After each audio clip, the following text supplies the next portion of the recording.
أعوذ بالله من الشيطان الرجيم. بسم الله الرحمن الرحيم.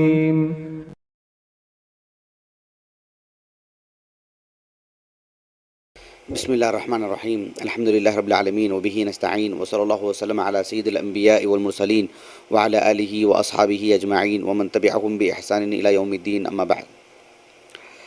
ابھی اس سے پہلے والی نشست میں جو باتیں آپ کے سامنے رکھی گئی تھیں کہ امام کو لقمہ دینے کی شرعی حیثیت کیا ہے اور اس کے جواز سے متعلق میں نے آپ کے سامنے دو حدیثیں بیان کی تھیں سنن ابی داؤد کے حوالے سے، ایک المصور ابن یزید المالکی رضی اللہ عنہ اور ایک عبداللہ بن عمر بن خطاب سے رضی اللہ عنہما۔ یہ دونوں حدیثیں سنن ابی داؤد کی ہیں اور ان دونوں حدیثوں میں بالکل وضاحت ہے اور بھی متعدد روایات ہیں جس کی میں نے جو ہے اس کا ذکر کیا تھا اور صحابہ کا عمل بھی بتایا تھا اور اہل علم کے اقوال کی روشنی میں بھی بتایا تھا کہ ایک متفقہ معاملہ ہے، لیکن اس کے باوجود بھی ایک موقف ہمیں اس کے برعکس ملتا ہے، لیکن وہ موقف ضعیف ہے، جس میں یہ بات ملتی ہے کہ امام کو لقمہ نہیں دینا چاہیے، یہ جائز نہیں ہے، یا کراہت کسی سے منقول ہو، تو وہ کس درجے کی بات ہے وہ میں آپ کے سامنے رکھوں گا انشاءاللہ مختصر سی نشست میں۔ امام نووی رحمہ اللہ نے المجموع میں جہاں اس موقف کو ذکر کیا کہ یہ ایک مستحب عمل ہے کہ امام کو اگر ضرورت پڑتی ہے تو لقمہ دے سکتے ہیں، اور اس میں انہوں نے صحابہ میں سے عثمان بن عفان، علی بن ابی طالب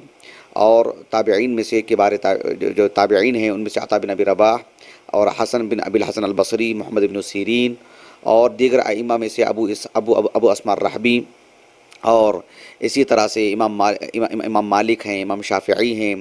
امام احمد بن حنبل ہیں، اسحاق بن راہویہ ہیں رحمہم اللہ اجمعین۔ یہ سب نام میں نے اس سے پہلے والی نشست میں بھی بالکل اختتام پر بیان کیا تھا، ذکر کیا تھا۔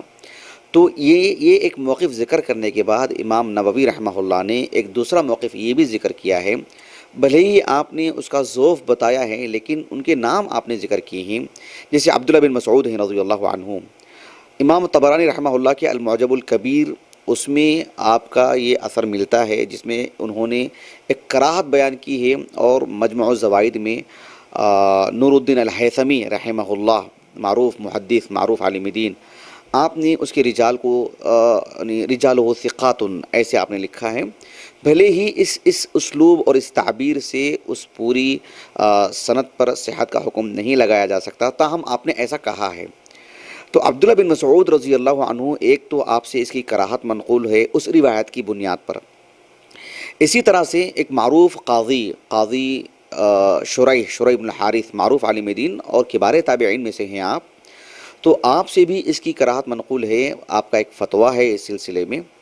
اور اسی طرح سے سفیان ابن سعید الثوری، معروف عالم دین علماء کوفہ میں سے، قاضی شریح بھی کوفہ میں رہا کرتے تھے، اور عامر ابن شراحیل الشعبی رحمہ اللہ وہ بھی علماء کوفہ میں سے ہیں۔ تو گویا کہ ایک یہ جو سلسلہ ہے سب علماء کوفہ میں سے ہیں، اور امام ابو حنیفہ رحمہ اللہ کے ایک خاص شاگرد محمد بن الحسن رحمہ اللہ، ان سے بھی کراہت منقول ہے۔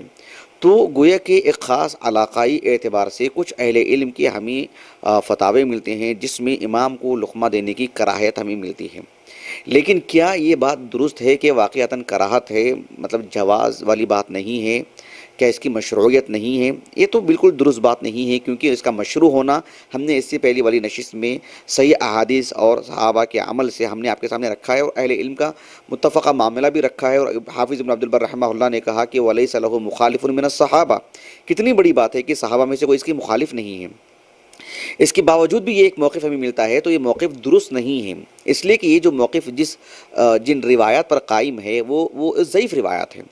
حافظ ابن حزم رحمہ اللہ نے تو المحلہ میں اتنا مطلب زور دے کر کے اس بات کو لکھا کہ امام کو لقمہ دے ہی نہیں سکتے ہیں، یعنی سوائے سورۃ الفاتحہ میں اگر کوئی غلطی ہو جاتی ہے تو وہاں کچھ چوک ہوتی ہے تو وہاں دے سکتے ہیں، اس کے علاوہ کہیں اور نہیں۔ امام سے چوک ہوتی ہے تو امام یا تو دوسری سورت پڑھ لے گا یا پھر وہ رکوع کر دے گا، یعنی ینتقل الی آیت اخری او یرکع، ایسے آپ نے لکھا ہے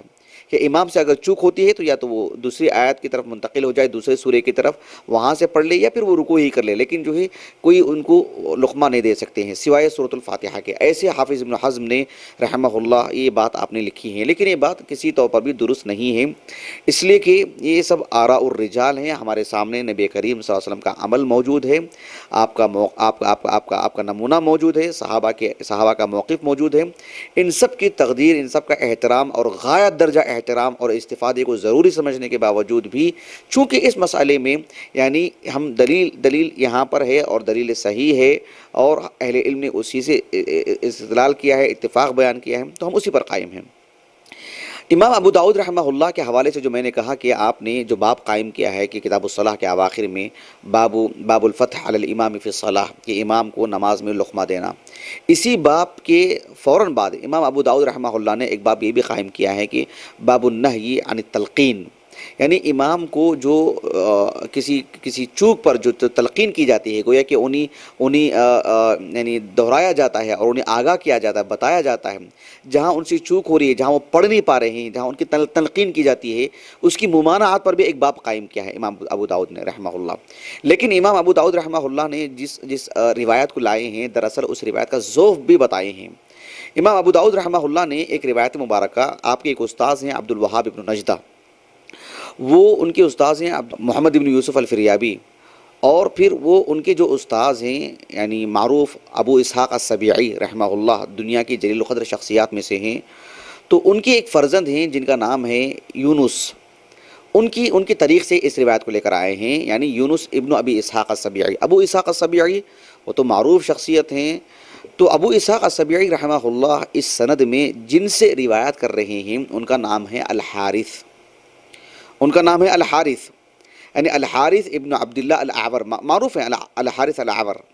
اور وہ ضعیف راوی ہیں، طبقے کے اعتبار سے تو کبار تابعین میں سے ہیں، علی بن ابی طالب رضی اللہ عنہ کے خاص تلامذہ میں سے ہیں، بلکہ انہیں صاحب علی کہا جاتا ہے، لیکن وہ ایک ضعیف راوی ہیں۔ تو ان سے یہ روایت ملتی ہے کہ علی بن ابی طالب رضی اللہ عنہ سے نبی کریم صلی اللہ علیہ وسلم نے فرمایا کہ یا علی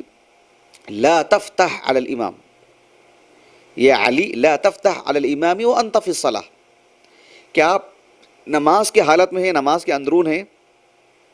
امام سے بحیثیت بشر کچھ چوک ہو جا رہی ہے، آپ انہیں لقمہ مت دیں۔ تو یہ جو روایت ہے، اس روایت کو ذکر کرنے کے بعد امام ابو داؤد السجستانی رحمہ اللہ نے اپنے السنن میں جو روایت لائے ہیں ابو اسحاق السبیعی سے، ابو اسحاق السبیعی جلیل القدر عالم دین معروف، امام ابو اسحاق السبیعی رحمہ اللہ جس شیخ سے روایت بیان کر رہے ہیں ان کا نام ہے الحارث الاعور، الحارث ابن عبداللہ الاعور، تو ان سے روایت جو کرتے ہیں اس سلسلے میں امام بخاری رحمہ اللہ نے امام شعبہ رحمہ اللہ کے حوالے سے نقل کیا ہے کہ ابو اسحاق السبیعی رحمہ اللہ الحارث ابن عبداللہ الاعور سے صرف 4 حدیثیں سنے ہیں، کہا کہ لم يسمع منہ الا 4 احادیث، ان سے صرف 4 ہی حدیثیں سنے ہیں۔ یہی بات ہو بہو نقل کی ہے امام ابو داؤد نے بھی رحمہ اللہ کہ ابو اسحاق السبیعی نے الحارث ابن عبداللہ الاعور سے صرف 4 حدیثیں سنے ہیں، کہا کہ وہذا لیس منہا، اور یہ حدیث ان میں سے نہیں، ان 4 میں سے نہیں ہے۔ تو یہ ابو اسحاق السبیعی رحمہ اللہ نے اپنے استاد سے سنا ہی نہیں ہے، ان کی مرویات میں سے نہیں ہے۔ تو اس بنیاد پر ایک وجہ، اور دوسری بنیاد یہ ہے کہ الحارث ابن عبداللہ الاعور خود ضعیف ہیں راوی، وہ اس وجہ سے اہل علم نے اس حدیث پر ضعیف کا حکم لگائے ہیں۔ خود امام ابو داؤد رحمہ اللہ نے اس کا ذوف بتائے ہیں، شیخ محمد ناصر الدین البانی رحمہ اللہ نے اس روایت پر ذوف کا حکم لگائے ہیں۔ ہو بہو یہ جو روایت ہے مصنف عبد الرزاق میں بھی ملتی ہے، مصنف عبد الرزاق میں، اور پھر انہی کے سند سے امام ابو بکر البیہقی رحمہ اللہ نے اپنے السنن الکبریٰ میں بھی لے کر آئے ہیں، اسی سند سے ہو بہو۔ اس میں الفاظ ایسے ہیں کہ لا تفتحن علی الامام وانت فی الصلاۃ، آپ حالت نماز میں ہیں، آپ امام کو کسی طور پر بھی جو لقمہ نہ دیں، اس طرح کے الفاظ ہیں۔ امام بیہقی رحمہ اللہ نے بھی اس روایت پر وہی حکم لگایا ہے کہ ایک تو یہ ضعیف ہے، اور اس کی ذوف کی وجہ بھی بتائی ہیں، کہا کہ الحارث ابن عبداللہ الاعور یہ ضعیف ہیں، اور کہا کہ ابو اسحاق السبیعی لم یسمع منہ، یہ 2 علتیں آپ نے بتائی ہیں۔ حافظ ابن حجر رحمہ اللہ نے التلخیص الحبیر میں بھی اس روایت کو ذکر کر کے انہیں اس کا ضعف بتائے ہیں، اور صرف آپ نے الحارث بن عبداللہ الاعور ان کا ضعف بتائے ہیں کہ اس وجہ سے روایت ضعیف ہے۔ تو یہ روایت متفقہ طور پر ضعیف ہے، اس کا ضعف واضح ہونے کے باوجود بھی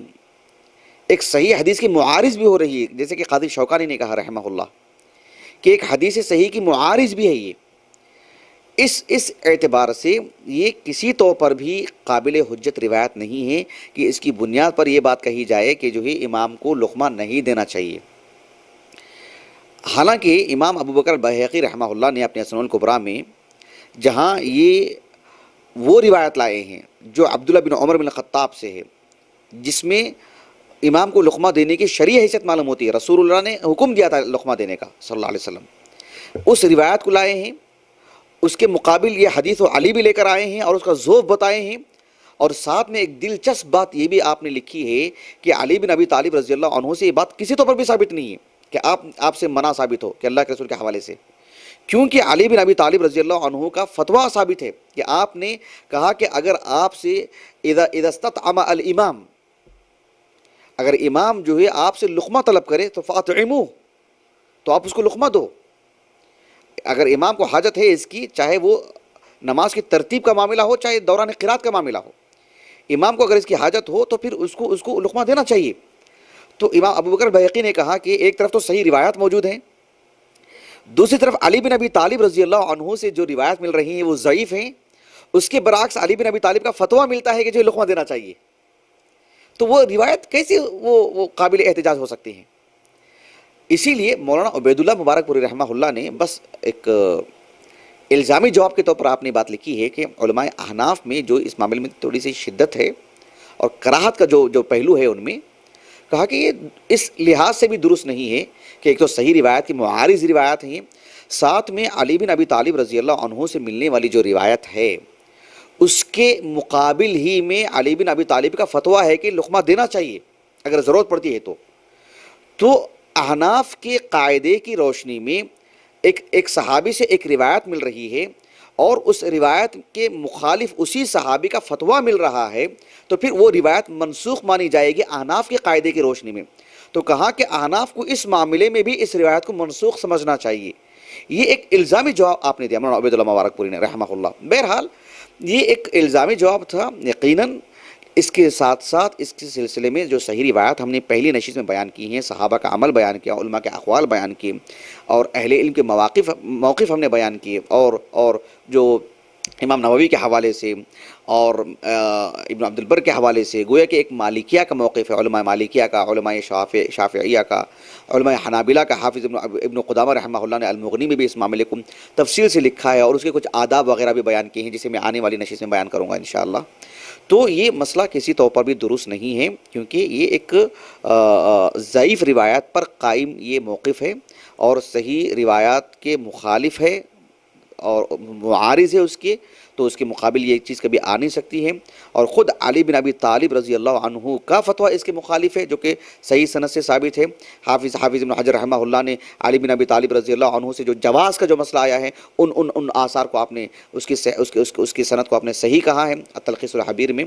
تو اس مناسبت سے یہ اصل مسئلہ یہی ہے کہ جواز ہے، مستحب عمل ہے کہ امام کو لقمہ دے سکتے ہیں، لیکن اس کے آداب کیا ہیں انشاءاللہ میں آنے والی نشست میں آپ کے سامنے رکھوں گا۔ اللہ تعالیٰ سے دعا ہے کہ اللہ تعالیٰ ہماری اس نشست کو اپنے ہمارے اساتذہ،